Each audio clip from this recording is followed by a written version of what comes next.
Assalamualaikum, selamat sejahtera. Wanakum, Tachahau.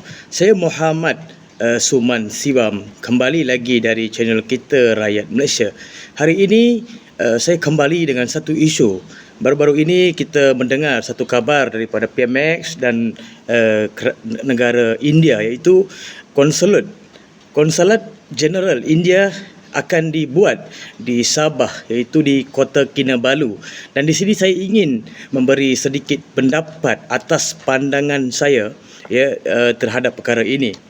Saya harap kerajaan Malaysia dan kerajaan negeri Sabah boleh menilai semula keperluan Konsulat India di Sabah.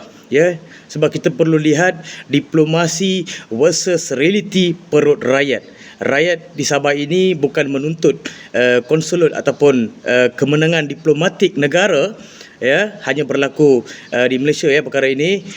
Kita tidak mahu kemenangan diplomatik negara, bukan kita perlukan untuk rakyat Malaysia, bukan rakyat Malaysia, terutama sekali rakyat Sabah lah.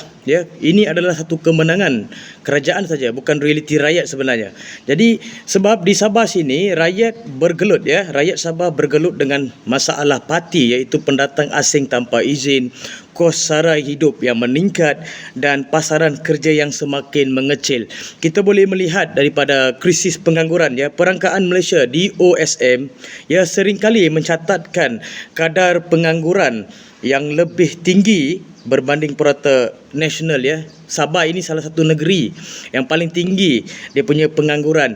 Orang yang belajar tinggi-tinggi tidak mendapat kerja yang sepatutnya. Terpaksa mereka perlu pindah ke Semenanjung, pindah ke negeri-negeri lain untuk bekerja, sebab krisis pengangguran terlampau tinggi.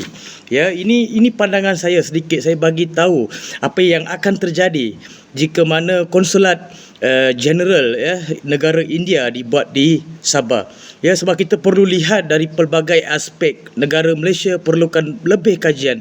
Kalau buat di negeri lain ataupun di Putrajaya dialu-alukan, tapi di Sabah tidak boleh. Sebab kita perlu lihat implikasi terhadap pasaran kerja tempatan.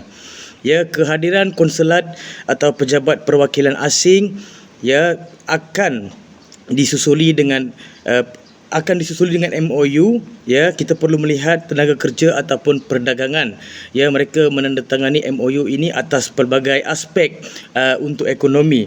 Tetapi di sini rakyat Sabah, rakyat Sabah dan kerajaan Malaysia perlu melihat isi perut rakyat terutama sekali. Kebimbangan utama, persaingan tenaga kerja akan meningkat di Sabah. Sebab mereka bila mana ada MOU, rakyat yang pakar, rakyat yang marhin daripada India akan masuk ke negeri-negeri Sabah dan membuat pekerjaan. Jadi persaingan tenaga kerja automatik akan meningkat.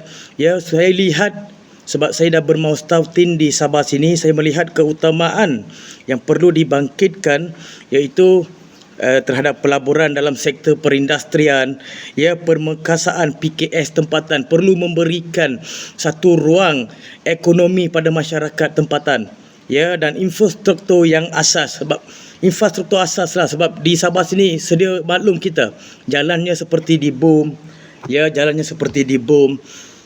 macam kena bom dekat Jepun, berlubang sana berlubang sini. Infrastruktur air, elektrik masih lagi kurang di pendalaman Sabah ini. Kerajaan perlu membuat kajian dan memberikan dana yang besar untuk menyelesaikan masalah-masalah asas infrastruktur masyarakat di Sabah.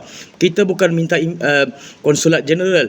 Rakyat Sabah di sini sendiri pun menuntut MA63 supaya infrastruktur asas mereka mencukupi. Bila mana kerajaan membuat satu diplomasi tanpa jaminan kerja untuk rakyat, itu tidak berfaedah dan bermanfaat sama sekali.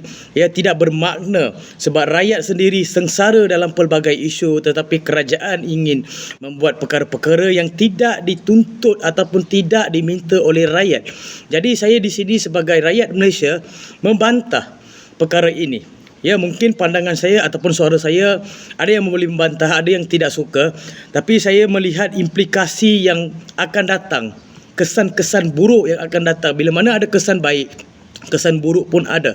Jadi kerajaan Madani sila ambil perhatian berkaitan dengan perkara ini, sebab Sabah ini tidak sesuai untuk dibuat konsulat jeneral untuk India, sebab implikasi ini sangat besar. Ini satu kemenangan untuk pusat tapi bukan untuk rakyat Sabah. Rakyat Sabah menuntut realiti yang mereka hadapi, bukan mereka menuntut diplomasi yang kerajaan bentuk. Sekian, terima kasih pada saya Muhammad Suman Siwam.